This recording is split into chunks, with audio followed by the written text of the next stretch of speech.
Hello everyone, and welcome back, ladies and gentlemen, to Yoshi's Woolly World on the Nintendo Wii U. I am one wild sheep yet again, and today, ladies and gentlemen, we are now tackling the fourth world of the game with our brand new GameCube Yoshi. And honestly, this world is where the game's difficulty is going to start to rise up a little bit, ladies and gentlemen. This is where the game's difficulty starts to getting challenging.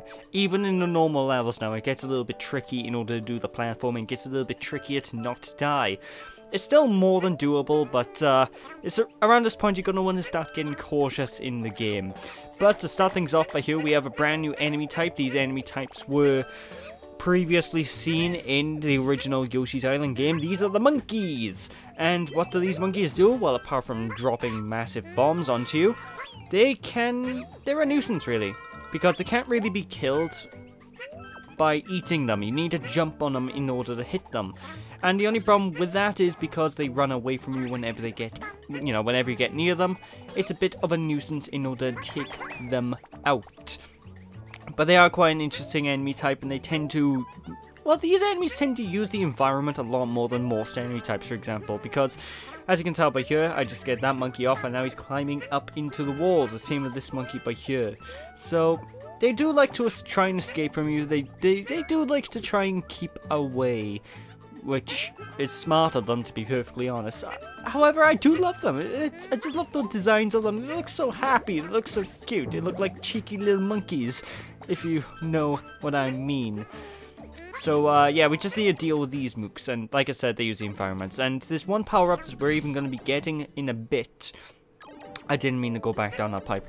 There's one power-up we'll be getting in a bit that monkeys themselves can also pick up and use too, as well as we can use and pick up. So, I don't know, I find it quite unique that this enemy type has the ability to use power-ups and stuff. You never usually see enemies in games use the power-ups that you, the main character, can use.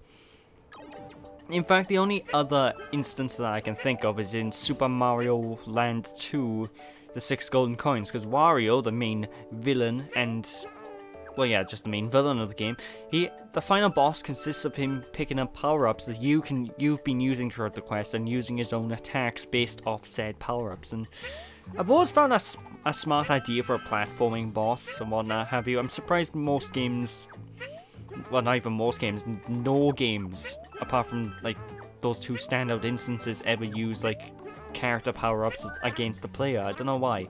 I think it's kind of genius if used correctly. So, developers, if you're listening to me, make power-up bosses a thing. Make bosses that use the player's moves against him a thing, because I always think that's a good idea, you know, a nice way to test the player's skill against, well, his own skills. What can I say? But yeah, one of my favorite music track playing right now is actually gotta be one of my favorite musical tracks in the entire game. It's so tranquil, it's so peaceful, and it kind of fits considering we're fighting monkeys, and those monkeys are some cute little devils, if I do say so myself. I mean, this is no monkey business, but I do apologize. Anyway, this is the power-up I was talking about whenever enemies, like the monkeys, can use. I think we've seen this power-up beforehand in the playthrough, but I'm not entirely sure. So just in case we haven't, it's a watermelon. You eat said watermelon, and you can spit out the seeds at the enemies by pushing the B button. The only problem with this power-up is it does disable our tongue ability. It does disable our ability to eat mooks. But, you know, it gives us a bit of a ranged attack. We can now use it against these mooks, and it sort of becomes like a little third-person cover shooter when you have this ability, because they're going to be shooting seeds at you, so you need to take cover, wait for the right opportunity, and then shoot some seeds at these guys, you know what I mean? And I don't know, it's quite a nice strategy element to it that I appreciate. I appreciate it. Like I said many a times before, variety is the spice of life, and the variety is the spice of games. And if games have variety that isn't too much variety, it's neat, and this adds a little bit of variety to the gameplay. What can I tell you what? But I digress. Anyway, that was an easy little sequence there with all the monkeys. Just spit at them before they spit at you. Bob is your uncle. They go down quite effectively. The only problem I have kind of with this seed power-up is you don't know how much ammunition you have. So I don't advise just spamming seeds as much as possible, because the game doesn't tell you, oh, you have XYZ bullets left. You just have to guess and hope that you have enough bullets for the next round of seeds you're about to fire. That's one kind of little nitpick I have, because I would like to know, okay, I have XYZ seeds left to shoot. It would be so handy in terms of strategy, but I suppose it's just because that's a carryover of the old Yoshi Island, where they never really told you had XYZ seeds in that game either. So that's probably just a carryover little instance. It would make things a little bit better though. It would make things a little bit easier to tell, a little bit easier to go, oh, I can do this. I can shoot this many things at this many enemies. But I digress. That's another stage over and done with. I'm surprised I managed to spend half the stage talking about bloody bullet seeds, but there we are. That's how it goes. Monkeying round and round. Oh my god, the game made the exact same pun I did. I wasn't even paying attention to the stage title. But enough of that monkey business. Now we're heading into the next stage. That is, I can't remember what stage it is off the top of my head. So we'll find out now.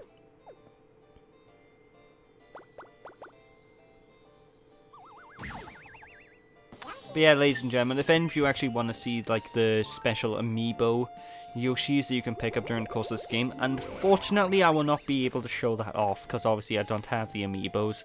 I don't plan on buying any of the amiibos anytime soon, because that's 15 quid a figurine, you know, ladies and gentlemen. So if you want to know what all the amiibo Yoshis look like, I recommend just finding another LP for that sort of shindig, because dear god, I'm not paying 15 quid for about, how many of them are there? Like 30 amiibos now?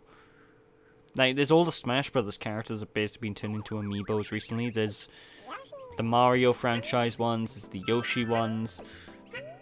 There's a lot of amiibos, ladies and gentlemen, so I just... needless to say, I don't want to really be showing them all off. Anyway, this, ladies and gentlemen, is an auto-scroll level. Oh, the choice! As many of you know, I'm not a big fan of these stages. But this particular auto-scroll level, it goes slow enough, and it does give us a neat little, gimmick. You see those little blue blocks? Well, upon contact, they will fall. So we basically need to think about our movements in order to collect all of the collectibles in this particular stage. It's deceptively hard, believe it or not, folks. Like, it's easy enough to just go through and not get everything, but collecting everything is deceptively difficult, because you need to know, okay, I got to go to XYZ position, and I gotta be as quick on my toes as possible. For example, this wall by here, I almost missed it. If I was a second later, I would have missed that piece of wool, and I would not have been able to create our new Yoshi buddy. So yeah, the stage is a little bit tricky in terms of that. What can I say? I don't know if the whole stage is auto-scroll. I can't recall off the top of my head.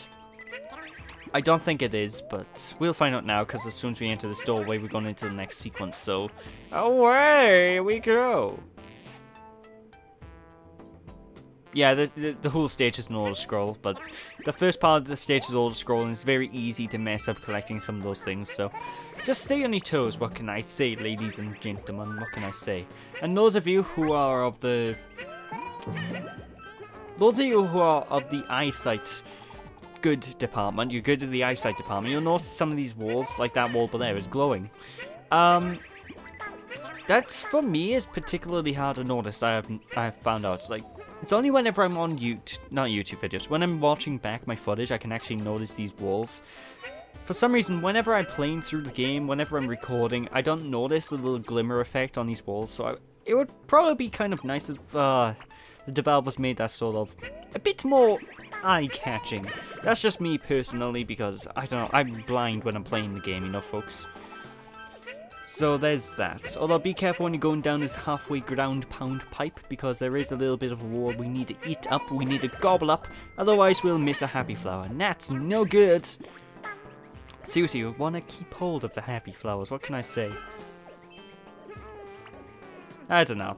Although I do kind of like this, I do kind of like the music in this particular stage. It's a bit slow and a bit boring, but it's perfect for the type of stage it is, which is the small, slow, like collectible run. You know, you have to go through the stage avoiding things.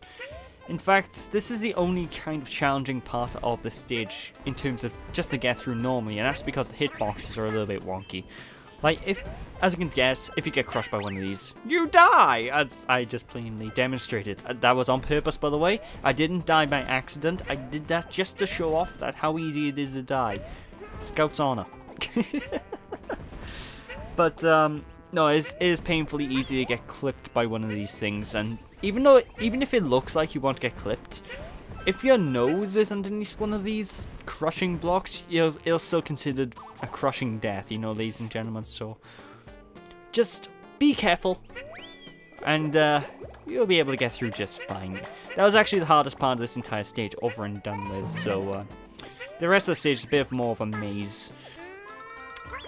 And I don't mind it when this game goes into like a maze sort of setting, because it does add a little bit more.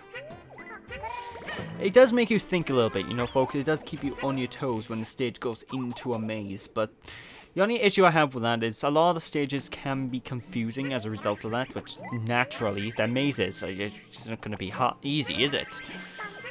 So,